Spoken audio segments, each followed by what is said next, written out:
वैसे ये बात देखने में आई है कि लड़के और लड़कियां भले ही हसीन और जमील क्यों ना हो, मगर उनकी शर्मगाह बदसूरत होती है, यानी काली होती है, या बदबूदार, या हद से ज्यादा गंदी होती है। तो दोनों तरफ से एक दूसरे की शर्मगाह देखने के बाद सेक्स करना तो दूर, इस इंसान को हाथ लगाने या उसके करीब जाने को भी दिल नहीं करता, और इंसान का प्यार मोहब्बत सब रफू चक्कर होकर रह जाता है। इस्लामी नुक्ता नजर से जो कहा जाता है कि मर्द और औरत को एक दूसरे की शर्मगाह नहीं देखनी चाहिए, यकीनन इसमें बहुत सी हिकमतें हैं जो हर एक की समझ में नहीं आती। फिर इस्लाम में ये भी कहा गया है हम बिस्तरी हमेशा अंधेरे में करनी चाहिए, या दोनों में हम बिस्तरी करनी हो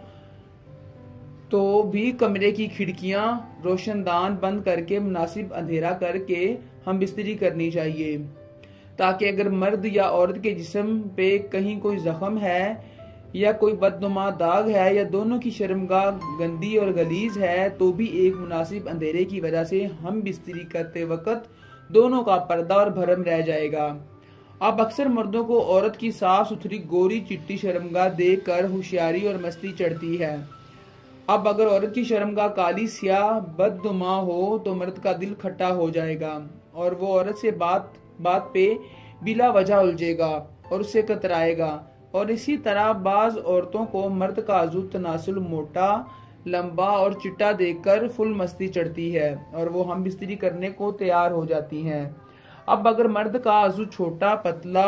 और गंदा सा हो तो औरत का मर्द के अज़ू को देखकर दिल खराब हो जाता है। अगर आपको हमारी वीडियो अच्छी लगी हो तो प्लीज़ लाइक और सब्सक्राइब कर दें ताकि हमारी हर आने वाली वीडियो आप तक बआसानी पहुंच सके।